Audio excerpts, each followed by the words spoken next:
falalan sallan nafilan da ake yin ta a cikin daren 8 ga watan Ramadana.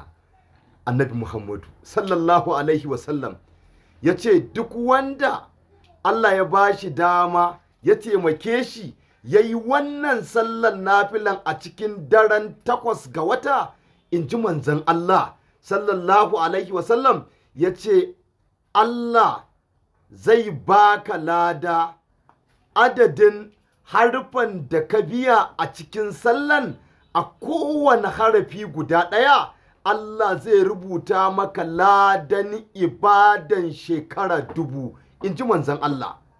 Sannan kuma Allah zai baka lada kaman ka ciyar da al'umman Annabi Muhammadu gabaki ɗayansu, kaman ka ciyar da su abinci saboda girman Allah, in ji manzon Allah. Wannan sallan nafila ne ake yin ta raka'a 2 rak, ba yawa sai ɗimbin daraja.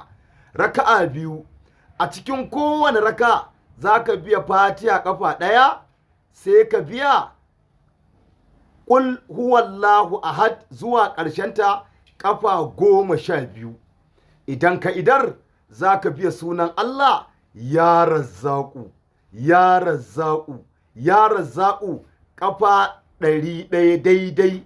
In kai wannan darajar da wannan martaban ka same ta saboda albarkacin Annabi Muhammadu. Allah ya taimake mu, Allah ya dafa mana, ya tsaya mana a cikin bauta masa zahiran wa baɗinan saboda albarkacin Annabi Muhammadu. Allah ya karɓi ibadunmu, Allah ya sa muna daga cikin 'yantattun bayi da Allah ke